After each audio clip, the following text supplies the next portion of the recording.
Kwa jina naitwa Juma Habibu Juma, ni mwanachama wa Chama cha Mapinduzi CCM. Nachoweza kusema kwamba kwa rais wetu huyo Hussein Mwinyi pamoja na Mama Samia, kwa kweli kimaendeleo wamejitahidi, tena wamejitahidi.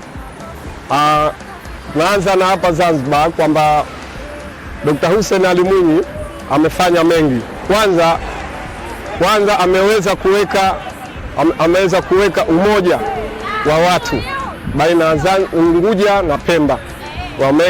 Kaweka umoja na watu kwa sasa wanashirikiana, wanakuwa kitu kimoja, na amejalia pia kufanya mambo mengi. Huyu rais wetu mpendwa Dr. Hussein Ali Mwinyi amejenga barabara za kutosha. Sasa hivi ni usafiri tu wa gari, sio usafiri wa njia. Zamani tulikuwa tunachukua muda, tuseme kama njia kufika sehemu nusu saa, sasa tunachukua kama dakika 10-15 ushafika sehemu husika, kutokana na ubora wa njia uliokuwepo. Then kwamba amefanya kwamba maendeleo mengi, amejenga shule nyingi, na pia sasa hivi anajenga bandari nyingi, ili barabara pamoja na barabara, kutokana na maendeleo ya wananchi wa Zanzibar. Ninachoweza kusema kwamba naomba nafasi hii,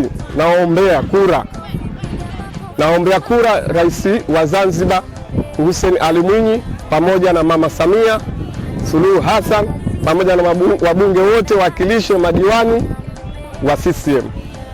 Nachoweza kusema hicho. Kingine ni kwamba kuhamasisha ni amani. Tusikubali sisi wananchi kupewa maneno ambayo yalikuwa sio. Tuchukue sheria ya serikali, tusichukue sheria za watu binafsi. Amani ni kila kitu. Amani ndio kila kitu. Amani utaswali, amani utafanya ibada ya aina yote, ya mradi usivunje sheria. Amani utaenda zako kondeni kulima. Amani utaenda kufanya kazi na utarudi na utafanya shughuli zako nyingine, ya mradi tu usivunje sheria ya nchi. Unachotakiwa ni amani.